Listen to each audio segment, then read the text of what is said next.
அனைவருக்கும் வணக்கம். இன்னைக்கு நம்ம பார்க்க போகிற வீடியோ என்னென்னு பார்த்தீங்கன்னா, அமாவாசை நாளில் என்ன செய்யலாம், என்ன செய்யக்கூடாது, வாங்க இன்னைக்கு அதை பற்றி பார்க்கலாம். தை அமாவாசை தினம். அன்றைய தினம் ஏராளமானோர் முன்னோர்களுக்கு திதி தர்ப்பணம் அளிக்கின்றனர். அமாவாசை திதி மறைந்த நம் முன்னோர்களுக்காக விரதம் இருந்து வழிபடுவதற்குரிய நாளாகும்.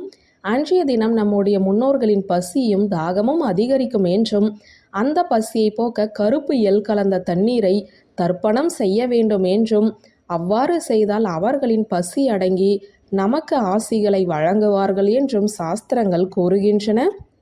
அமாவாசை தோறும் ஒவ்வொரு வீட்டு வாசலிலுமே முன்னோர்கள் நின்று கொண்டு எள் தண்ணீர் பெறுவதற்காக காத்து கொண்டிருப்பார்களாம். அன்றைய தினம் விரதம் இருப்பவர்கள் வாசலில் கோலம் போடக்கூடாது, மாமிசம் சாப்பிடக்கூடாது, வெங்காயம் பூண்டு சாப்பிடக்கூடாது.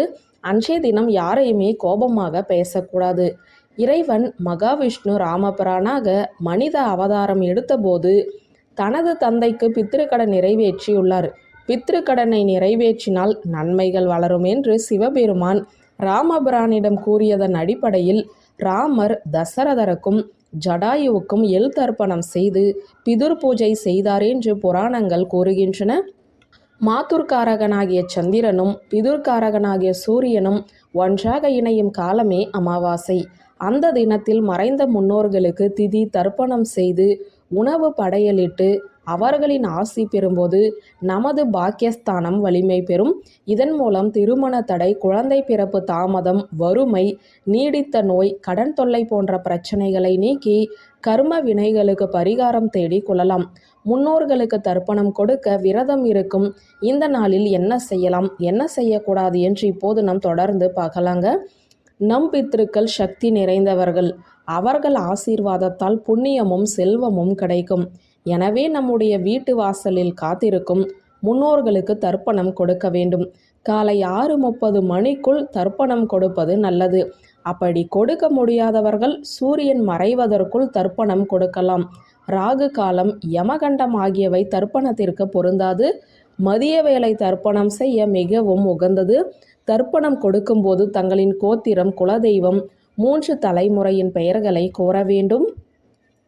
தர்ப்பணத்தை எப்போதுமே கிழக்கு முகமாக பார்த்தபடி கொடுக்க வேண்டும். தர்ப்பணம் செய்யும் போது கருப்பு எல்லை மற்றவர்களிடமிருந்து கடனாக வாங்கக்கூடாது. நீரில் இருந்து கொண்டு கரையில் தர்ப்பணம் செய்யக்கூடாது. அதே போல கரையில் இருந்து கொண்டு நீரிலும் தர்ப்பணம் செய்யக்கூடாது. நீரில் இருப்பவர்கள் நீரிலும், கரையில் இருப்பவர்கள் கரையிலும் தான் தர்ப்பணம் கொடுக்க வேண்டும். அமாவாசை வழிபாட்டில் காகத்திற்கு முக்கியத்துவம் அளிக்கப்படுகிறது. அன்று காகத்திற்கு சாதம் வைத்து அது சாப்பிட்ட பின்னரே அனைவரும் பழக்கம் நடைமுறையில் உள்ளது. சனீஸ்வர பகவானின் வாகனமான காகம் யமலோகத்தின் வாசலில் இருப்பதாகவும் அது யமனின் தூதுவன் எனவும் கூறப்படுகிறது. காகத்திற்கு சாதம் வைத்தால் யமலோகத்தில் வாழும் நமது முன்னோர்கள் அமைதியடைந்து நமக்கு ஆசி வழங்குவார்கள் என்று சாஸ்திரம் கூறுகிறது. காகம் சாதத்தை எடுக்காவிட்டால் முன்னோர்களுக்கு ஏதோ மனக்குறை இருப்பதாக கருதுவது மக்களின் நம்பிக்கை. பித்ருக்களுக்கு கண்கண்ட தெய்வமாக விளங்குபவர் மகாவிஷ்ணு. அவரை துளசி மாலை சாத்தி வழிபடுவது விசேஷம்.